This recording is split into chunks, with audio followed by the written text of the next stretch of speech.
Cette idée est piquante, douloureuse, obsédante. Moi-même, tel que je me tiens devant vous, j'ai 21 ans, je suis dans la force de l'âge, et pourtant, j'aurais des difficultés à hisser au-dessus de ma tête, ne serait-ce que 10 kilos. Alors peut-être que dans ce groupe hétéroclite et formidable que nous formons ce soir, il y a dans la salle des gens qui seraient peut-être capables de soulever 50 kilos, voire 100 kilos. Vous pouvez lever la main si vous êtes fiers de vous ce soir. Eh bien, cette force, qui est très impressionnante pour moi, serait complètement négligeable face à la force des champions du monde qui, eux, soulèvent entre 400 et 500 kilos. Et pourtant, ces mêmes personnes, ces êtres exceptionnels qui sont quelque part un peu le fleuron de l'humanité, notre fierté à tous, eh bien, leur force à eux est complètement obsolète face à un petit robot de 20 cm d'envergure, Hercule d'Amazon pour ne pas le citer, qui lui est capable de soulever plusieurs dizaines de tonnes. C'est très impressionnant. L'humanité a toujours construit des outils plus forts qu'elle. Nous sommes témoins de cette supériorité physique de notre création, car nous l'avons voulu, et quelque part jusque-là, notre orgueil n'avait jamais vraiment été atteint. Car nous savions que si la mécanique de la machine surpasse celle de nos corps, nous nous pensions supérieurs par la pensée. Et là, 20 novembre 2023, plus rien ne va, OpenIA créa ChatGPT. Par mimétisme, la machine est maintenant capable d'argumenter, de confronter, d'affirmer, tout ça avec un phrasé quasi humain. C'est des centaines de milliers d'emplois dans le monde qui sont occupés par ChatGPT aujourd'hui. Pour certains, de futurs conflits entre l'homme et la machine ne peuvent être évités qu'en réduisant la distance, qu'en brouillant les contours. Mes amis, j'aimerais pouvoir vous regarder ce soir sans ces lunettes.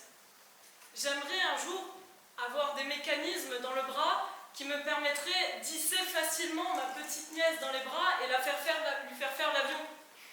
J'aimerais avoir, comme mon petit ordinateur portable, la capacité de faire plusieurs milliards d'opérations par seconde dans ma tête. Et pourtant, même si ces idées sont très belles et nous attirent, à l'évocation de concepts comme le transhumanisme ou l'eugénisme, nous sommes nombreux dans la salle à sentir un sentiment de répulsion. Nous savons qu'une telle évolution ne se fera qu'au prix d'une éthique douteuse et au détriment des moins fortunés d'entre nous. Nos valeurs nous freinent. Et pourtant, ces solutions sont d'autant de portes que nous fermons avec le sourire. Car oui, mesdames et messieurs, le monde change. Rien que dans ma génération, on a déjà oublié les textos à moins de 160 caractères ou les téléphones accrochés au mur. Et pourtant, nos valeurs traversent les siècles quasiment inchangées, car nous les héritons et nous les transmettrons à nos enfants. Fais tes devoirs, bam, valeur du travail. Va aider ton frère, bam, valeur de la fraternité, qui est si chère au Gaza.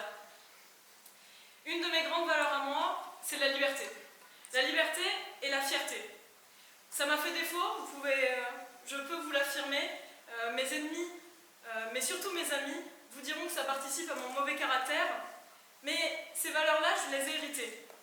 J'ai grandi avec les histoires notamment de mon arrière-grand-mère, Laïla. Cette femme a eu 8 enfants et a perdu son mari très jeune, quasiment à mon âge. Ne faites pas le calcul, c'est dégoûtant.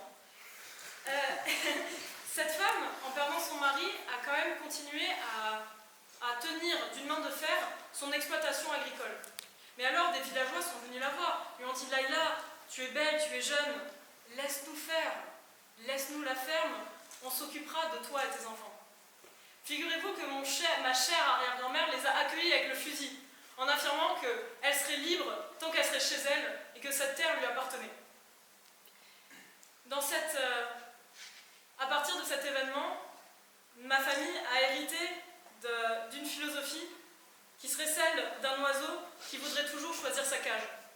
Mon grand-père, malgré les fortes répressions qui s'appliquaient aux Algériens à son époque, est allé à l'université. Et moi-même, gardant l'héritage de Laïla, je ne suis pas sûre d'avoir été là devant vous en école d'ingénieur sans elle.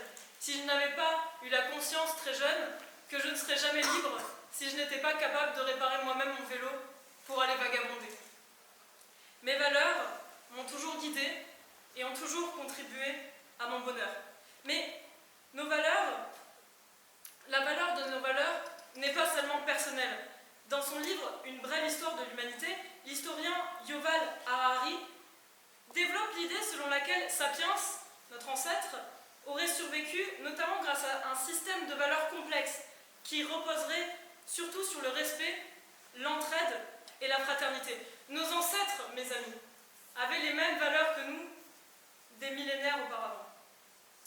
On me demande ce soir si nos valeurs ont encore de la valeur, et j'espère, cher public, que comme moi, vous aurez envie de répondre que bien sûr, car nos valeurs nous protègent, nos valeurs nous réunissent et nos valeurs nous comblent. Merci beaucoup de votre attention.